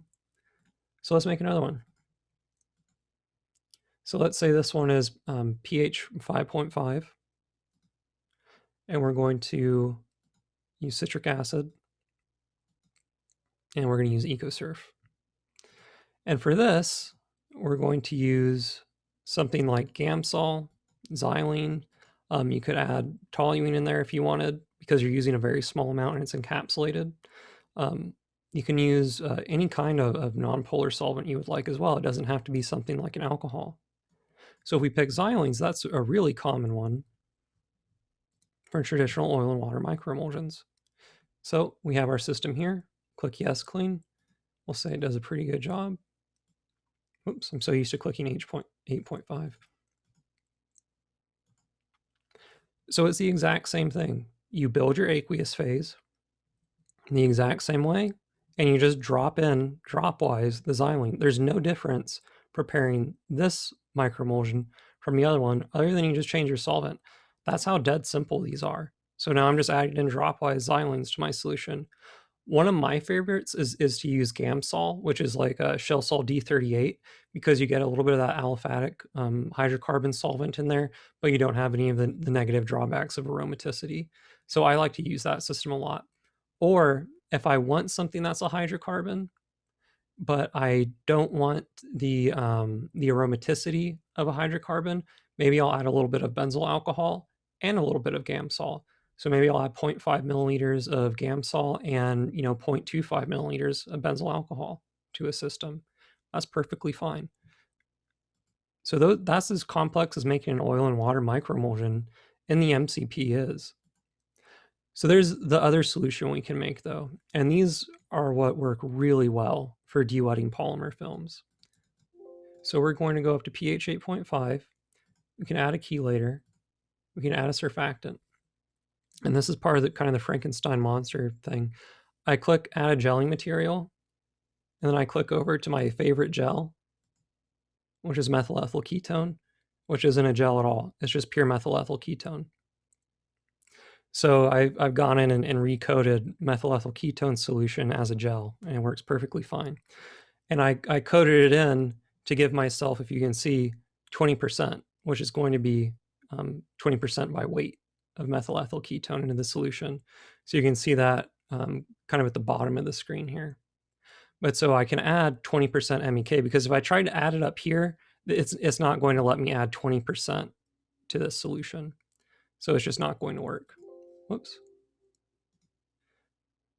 Okay, so I can click Yes, Clean, and it has a strong effect.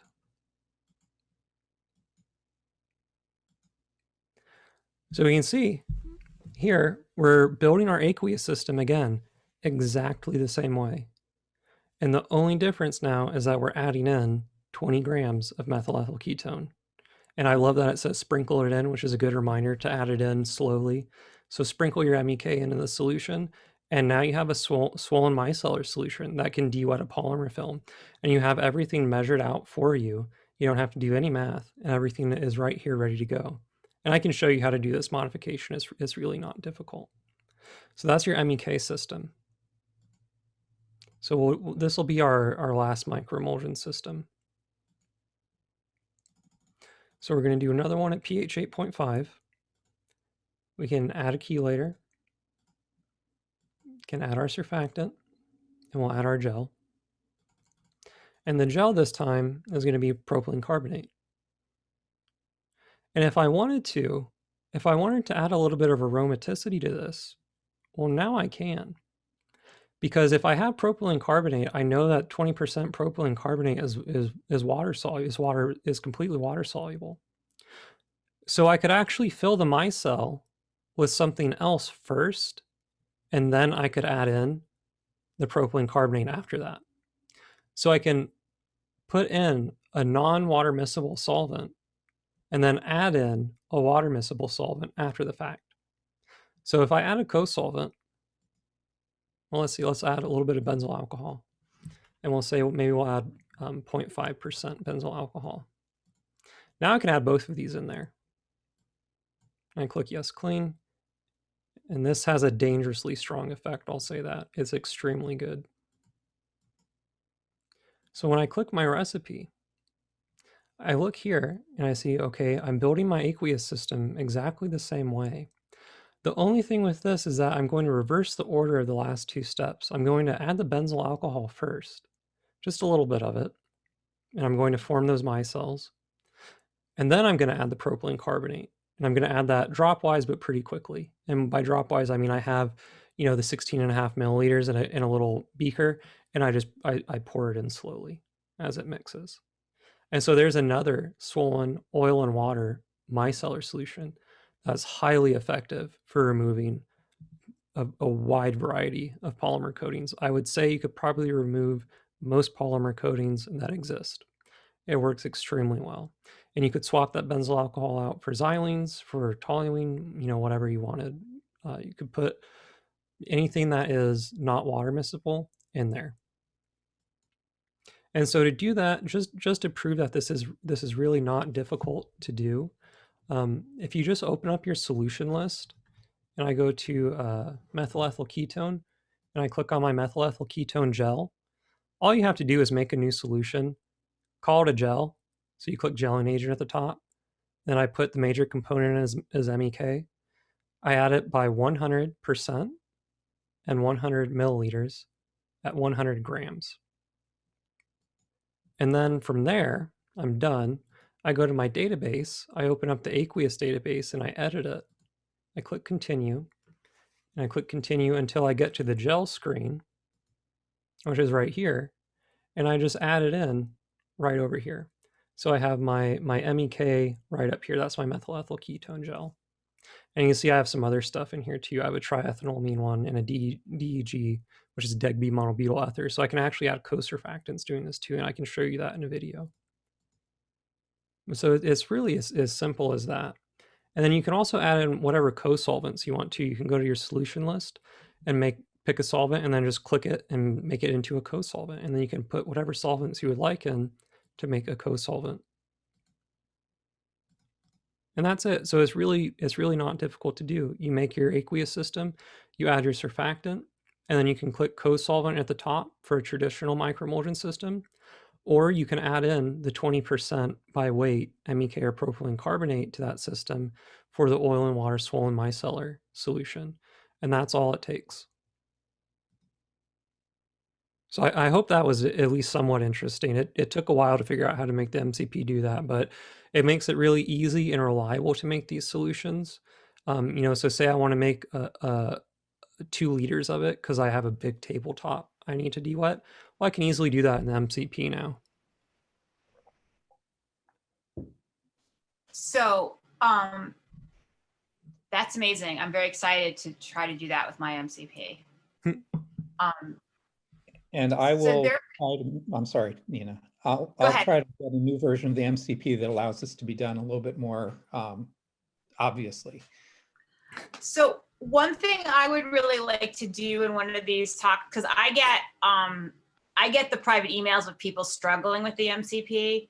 So I would love to schedule, maybe not as a Friday night thing, or maybe for part of a Friday night thing, some tutorials on how to use the MCP with some questions and answers. Because I think from the questions I'm getting, there are some fundamental misunderstandings about how to mix things up that I would like to clear up with you guys. So there were a couple questions about the microemulsions, and there've been a theme of questions about the critical micelle concentration. And I just want to reiterate that you should not have to be, you don't calculate that. That's a property of the surfactant. You calculate how much above or below the critical micelle concentration you want to be. Most things in the MCP are at 10 times the CMC. Yeah, so the MCP has the CMC in there. The issue with this is that the surfactants are generally proprietary, and the companies are not going to tell you the molecular structure or sometimes the weight or what the critical micelle concentration actually is. It was through some sleuthing that I was able to get the EcoSurf structure and weight, and it takes a lot to figure out what the actual CMC is, and you can do that, but you know, most of the stuff in the MCP is ready to go and use as is. You don't need to calculate that yourself. Right. With the EcoSurf, with these systems, you can add in essentially basically twice the amount that the MCP tells you to use. And I think that's more close to what the actual 10 times CMC is. And the reason that is because the original EcoSurf EH6 CMC wasn't really known. So in the program, when you go in there, you know, there is just, the information doesn't exist. So you can put it in yourself. There were some questions about co-solvents and how you decide what to add and at what percentage you add them. So yeah, so one of the reasons we use non-ionic surfactants is because they don't require a co-surfactant, and they don't require anything like that. People tend to confuse co-surfactant and co-solvent. So co-solvent, I choose a co-solvent based on the property that I want to exploit in the system I'm cleaning. If I'm removing something that is, you know, really greasy and grimy, I'll add in some xylenes or Gamsol or something like that. If I expect there's some kind of aromatic structure that I'm trying to remove, I'll add in benzyl alcohol. The thing about the methyl ethyl ketone and the propylene carbonate, as far as selecting solvents go, remember one of the things that we said is that we actually don't want something that's an excellent solvent for what you're trying to remove.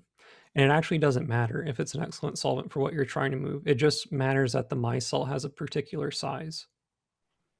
And so because the micelle has a particular size, it's going to do its job and bombard that coating, create little holes into it, break off chunks into it, solubilize it into the center of the micelle, and remove it from the surface.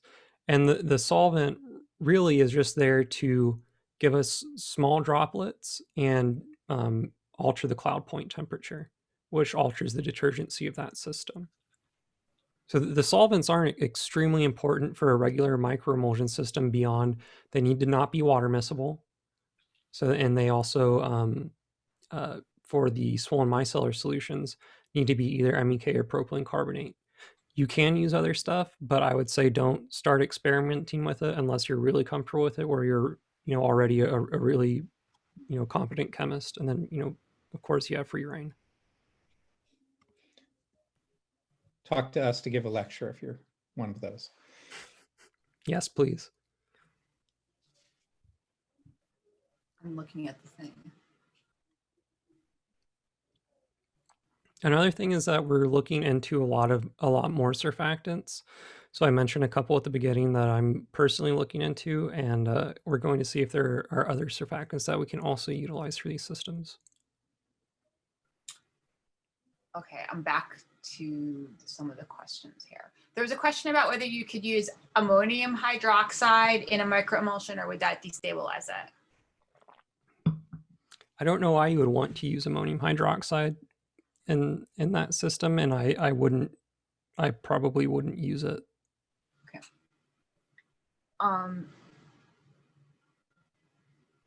Someone asked in the first formula for dewetting, there was no co-solvent, just MEK. Why no co-solvent? And just because you don't always need a co-solvent, right? Nope, not unless you think you need one.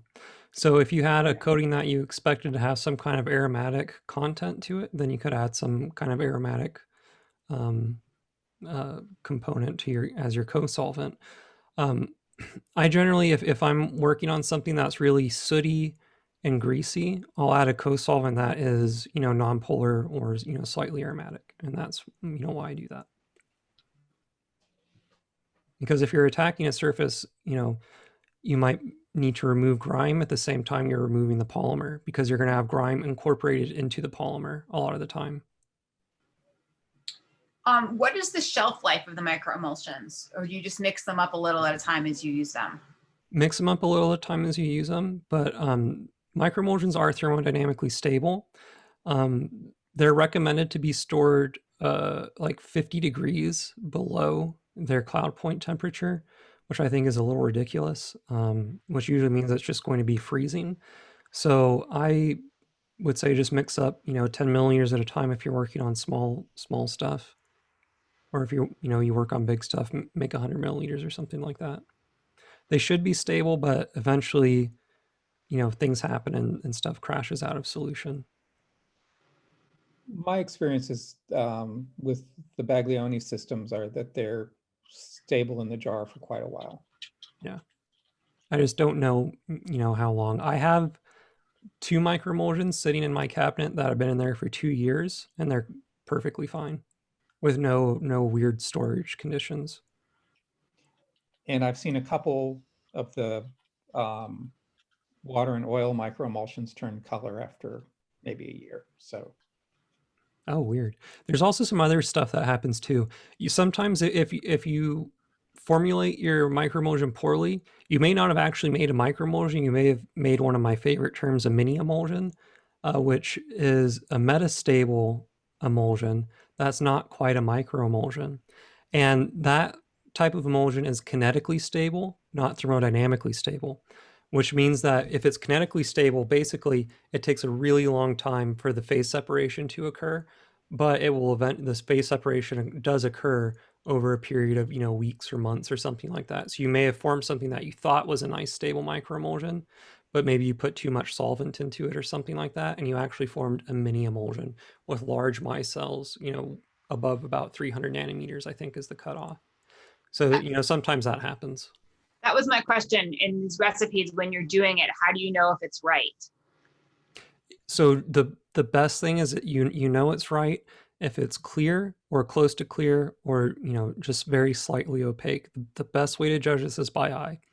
The second best way is with about $30 or $40 million worth of analytical instrumentation. Okay, there's a bunch of questions here. Where does the new Triton you're experimenting with fall into comparison with the others? It's HLB. Is it closer to the EcoSurfs? Sorry, you cut out for the first part of that for me. Sorry, where does the new Triton you're experimenting with fall in with the other surfactants? It's HLB. Is it closer to the EcoSurfs or? So the newer Triton is the one that I haven't gotten to use yet. That's another one of those ones that Baglioni and his team tested extensively, and they really liked. It's HLB. I'm not sure. You can look it up. It's on Sigma Aldrich. You can look it up there. But those are interesting because they are extremely stable as far as temperature goes. And I forget what they were using them for, but they were like outdoor mural applications. But they were having really good luck forming microemulsions with those. And then there's a question about the possibility of using Pemulin TR1 instead of TR2.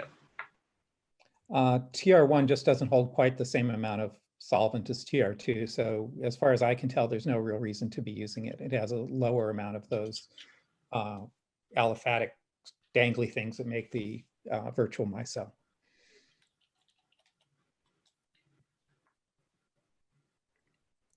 Yeah, it's good to remember that those emulsions are a completely separate world from microemulsions and soil and micellar solutions. Okay. We are caught up on questions on the chat. Let me add something real quickly. Luke and I went over his talk earlier today, and it's made so much more sense hearing it again.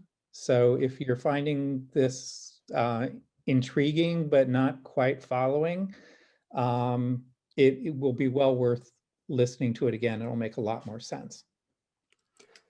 It took me 2 years of researching this on my own to understand it. So it's hard to say you can absorb everything in, one evening. That said, we'll have the video link. And then there's also the paper that I wrote that WAC put out. And then there's also the guy that I've been mentioning all evening, Dr. Baglioni. He has something like 80 papers or so published on this topic, which are, surfactants and conservation. And there are also 2 textbooks. So if you're interested, you can look for Piero Baglioni. Chris wrote an excellent article about his the workshop that he did with him. And, Chris referenced a couple times they actually de-wetted polymers during that workshop. So that's a good source for extra information.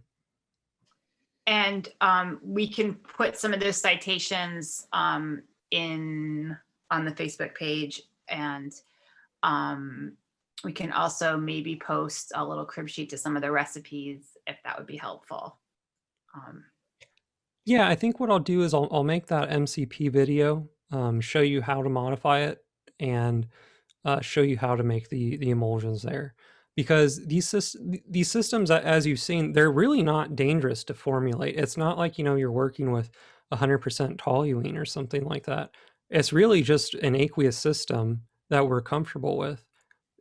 The only difference is that we're adding, 1% of our solvent to it. That's really it. So I would encourage anyone who's comfortable with the MCP to try that experiment out, test it, and see if you can get a good result with these systems. There's a couple questions for which Baglioni articles to start with, since he has so many. I have no idea, but. There's one that summarizes everything, and it's 13 pages, and it summarizes the 7 years or so of research they did. I'll look for it really quick, but it's the one that I posted in our Facebook group, and I think on the same thread as my article. Right. And it's something like nanostructured fluids for art conservation or something like that. So I really encourage you all to join the Facebook group, MCP and IP, Modular Cleaning Program in Practice. Even if you don't use Facebook a lot, all we post on it is MCP related stuff and drink recipes, and all of the references for this. It's really a great, what am I trying to say? Resource. And we don't particularly like Mark Zuckerberg either, so yeah, it's no endorsement of him to do this. Yeah, and we'll do some crib sheets, and I will do some tutorials on the MCP for you folks in the very near future as well. Cool. Well, I hope that I know this is a difficult subject. I hope at least there was something interesting in it, and that you might try some of these systems for regular cleaning, to approach your regular cleaning like this, as well as perhaps trying to de-wet some polymer films, because it's really not that complex. It's complex to understand the mechanisms behind it. It's very simple to do in practice. Make your aqueous system, add your solvent, put it on the surface, and that's about as complex as it is. Thank you so much, everyone. Yeah, thank you all for coming. I appreciate over 100 people coming to learn about microemulsions. I never thought that would happen. So, and Luke, a really, really good talk. Yeah, I'm really impressed. Yeah. Lots of All right, thank you everybody. guys so much. You guys are the best. Thank you. Nice job, Lou. Thank you Thank so you. much. Thank you. I'll look it up and see what it is and throw it in the MCP if it looks at all promising. Just the corollary to that is we've been starting to correspond with the owner of Test Fabrics, and obviously if you want cotton, not starch and size and everything, just get it from Test Fabrics. I will add that type of system you just described and that technique is commonly used in the textile industry, and I steal a lot of information from the textile industry when talking about surfactants and microemulsions. They're a very good resource for inverted microemulsions as well, because you can actually dye really difficult to dye materials with inverted micelles. But that system you're talking about, if you're using hot water, they're actually bringing up the temperature closer to the cloud point, so you're getting more of a detergency effect. But you don't want to go too high because then you phase separate. they're using tap water brilliantly, because tap water will have a certain amount of ionic content, and the salts in the tap water, or the cations or regular or whatever ionic content is in there, will also bring the cloud point temperature up. And if it's a non-ionic surfactant, you don't have to worry about it bonding with the ionic material. So using the tap water and using the heat brings it closer to that cloud point temperature, so you get increased You can't get detergency. much hotter than that. I mean, it's really up Some there. of these surfactants, the Triton that I looked at earlier, its cloud point temperature was not measurable. It was well over 100 degrees Celsius, so it's above. Many IHLB surfactants are well above 100. Yeah.